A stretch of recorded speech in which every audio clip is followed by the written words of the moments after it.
Hello guys, what's up? So I'm back again for another tutorial video. So in this video, I will gonna show you how you can change your GitHub repository's visibility from private to public, or public to private. So if you are interested, then keep on watching. But before all that, if you are new to my channel, consider to like and subscribe for more videos like this, and also, you can comment down below if you have something that you want me to make a tutorial about. So without further ado, let's start the tutorial. So to change the visibility of your GitHub repository, it's actually pretty easy, just follow what I'm gonna do. So for the first step, I want you to go to the repository for which you want to change the visibility. You can see all your repositories right here, so just find the one and then select it. And after that, you will now be on your repository. So now that you're in your repository, next, I want you to go to Settings.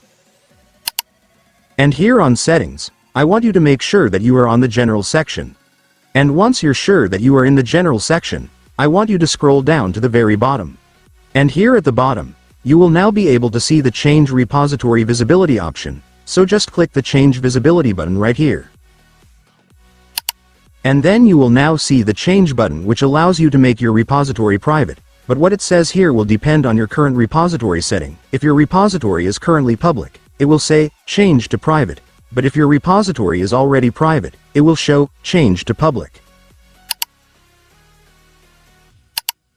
And then GitHub will show you a warning. This warning will inform you of the effects of changing your repository's visibility. Make sure to read it carefully so you're aware of the effects and to ensure you're making the change for the right reasons. And if you're still sure that you want to change your repository's visibility even after reading it and despite the effects, just go and click this. And then another warning will appear right here, so also read it properly, and if you're sure that you still want to change the visibility despite the warning, you can now click this button. And then GitHub will ask you to enter your account password to make sure that it's really you who's trying to make changes on your account. And after that, it's done. Congratulations, your repository's visibility will now be changed. And so that's just how you do it, guys. Now that you've watched this video, you can now do it yourself. So that concludes our tutorial video for today. I hope it helped you. Thanks for watching. Goodbye.